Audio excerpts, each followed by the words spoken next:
हरे कृष्ण कृष्ण कृष्ण हरे हरे, हरे राम राम राम हरे हरे। भक्तजनों, आज हम एक ऐसी कथा सुनने जा रहे हैं जिसे सुनने मात्र से हृदय बदल जाता है। आज है भाद्रपद शुक्ल पक्ष की परिवर्तनी एकादशी। श्रील प्रभुपाद कहते हैं, एकादशी का पालन करने वाला भक्त भगवान के और अधिक निकट आ जाता है। आज की कथा में हम देखेंगे भगवान वामन देव का अवतार, बलि महाराज का अद्भुत दान और समर्पण, और भगवान विष्णु का करवट बदलने का रहस्य। क्या आपने कभी करवट बदलने की आवाज सुनी है? शायद आपके घर में कोई सोते सोते करवट बदलता होगा। साधारण मनुष्य करवट बदल दे तो किसी को फर्क नहीं पड़ता, लेकिन जब करवट बदलते हैं स्वयं भगवान विष्णु तो पूरा ब्रह्मांड हिल उठता है।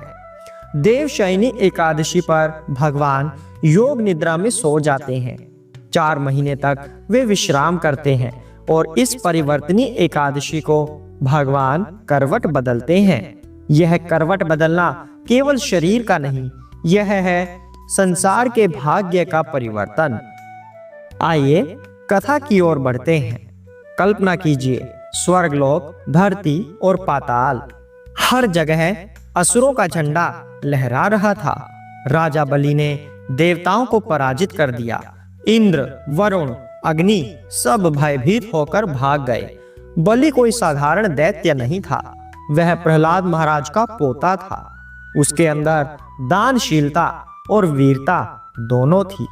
सोचिए, अगर आपके पास संपूर्ण संसार की सत्ता आ जाए, क्या आप विनम्र रह पाएंगे?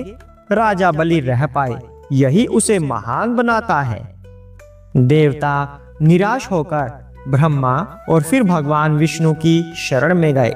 उन्होंने कहा, हे प्रभु, हमारी रक्षा कीजिए, असुरों ने तीनों लोक छीन लिए हैं। भगवान विष्णु मुस्कुराए और बोले, समय आ गया है कि मैं वामन रूप में प्रकट होकर अपने भक्त की परीक्षा लूं।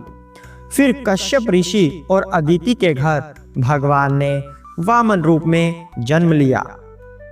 नन्हा बालक, कमंडलू हाथ में, कमर पर मृग चर्म, तेज ऐसा कि देवता भी निहारते रह जाएं। देवताओं ने जय जयकार की, जय वामन देव, जय जगन्नाथ।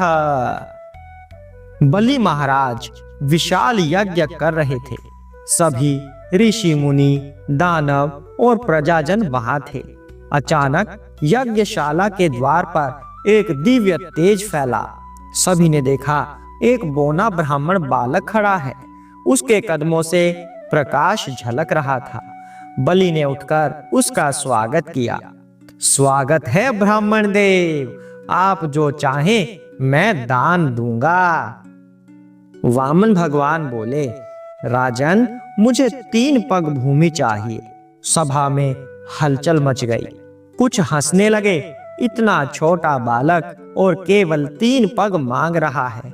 बलि ने मुस्कुराकर कहा, मांगो बेटा, जितना चाहो, 3 पग ही क्यों, मैं पूरा राज्य दे सकता हूँ।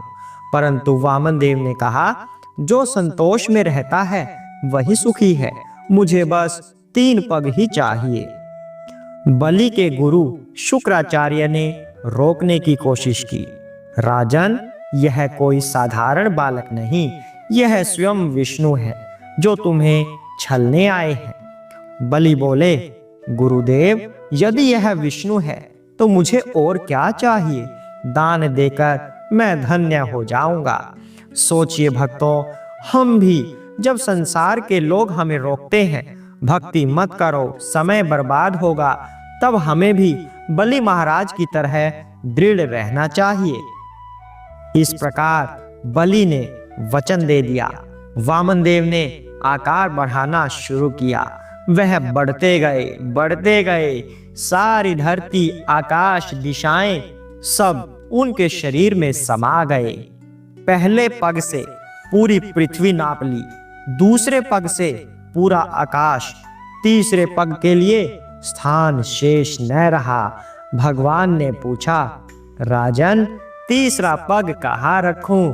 बलि ने नतमस्तक होकर कहा, प्रभु मेरा सिर प्रस्तुत है, रख दीजिए। हरे कृष्णा। यह दृश्य कल्पना कीजिए, असुरों का महान राजा जिसके पास संपूर्ण लोक था, वह भगवान के चरणों पर अपना सिर अर्पित कर रहा है। यह है समर्पण, यही है भक्ति का शिखर। भगवान प्रसन्न हो गए। उन्होंने बलि को बांध कर कहा, हे बलि, तुम्हारे वचन की परीक्षा ली। अब मैं तुम्हें सुतल लोक का स्वामी बनाता हूँ और मैं स्वयं तुम्हारे यहाँ निवास करूंगा। और यही भगवान ने कहा, भाद्रपद शुक्ल पक्ष की एकादशी को मैं करवट बदलकर तुम्हें दर्शन दूंगा। जो इस दिन उपवास करेगा वह मुझे प्राप्त करेगा। प्रिय भक्तजनों, सोचिए, अगर आप बलि की जगह होते तो क्या करते? आज हमारे पास ज्यादा नहीं है, लेकिन जो है क्या हम भगवान को दे सकते हैं? श्रील प्रभुपाद कहते हैं, असली दान है अपना जीवन भगवान को समर्पित करना। धन तो कोई भी दे सकता है, वस्तुएं तो कोई भी दे सकता है, क्या हम अपने आप को भगवान को दे सकते हैं? जरा इस पर विचार कीजिए। क्या हम अपना पूरा जीवन भगवान की सेवा में दान कर सकते हैं? ये एक विचार करने की बात है। केवल धन देना ही पर्याप्त नहीं होता। अपने इस शरीर से, जो कि भगवान के द्वारा हमें दिया गया है, जहां पर हम किराए पे रहते हैं, क्या हम इसी शरीर को जो भगवान का दिया है भगवान की ही सेवा में लगा सकते हैं? जरा इस पर विचार कीजिए। तो आइए अब आगे बढ़ते हैं व्रत विधि पर और नियम, और क्या इसका फल होता है। प्रातः स्नान कीजिए और विष्णु पूजा कीजिए। तुलसी पत्र अर्पण करना अनिवार्य है। अनाज, दाल, चावल, मांस, प्याज, लहसुन, इन सब का त्याग करना है। जितना हो सके हरि नाम संकीर्तन करें। द्वादशी पर विधि पूर्वक पारण कीजिए। इस दिन का दान और जप कई गुना फल देता है। भक्तों, भगवान करवट बदलते हैं ताकि हम भी जीवन में भक्ति की ओर करवट बदले। राजा बलि ने अपना सब कुछ दे दिया। हम कम से कम अपना समय, अपना मन, अपना हृदय कृष्ण को दे दें। साथ मिलकर बोलिए, हरे कृष्ण कृष्ण कृष्ण हरे हरे, हरे राम राम राम हरे हरे, हरे कृष्णा। तो भक्तजनों, आइए हम इस कथा के साथ ही इस पवित्र एकादशी का व्रत करें और भगवान श्री कृष्ण को प्रसन्न करें। तभी हमारे इस जीवन का लक्ष्य पूरा हो सकता है। एकादशी केवल एक व्रत नहीं होता, यह एक अवसर है भगवान के प्रति अपनी भक्ति समर्पित करने का। जिस तरह से राजा बलि ने स्वयं को समर्पित कर दिया था भगवान की सेवा में, इसी तरह हमें भी अपने आप को भगवान की भक्ति में समर्पित कर देना है। आशा है आपको यह कथा पसंद आई होगी।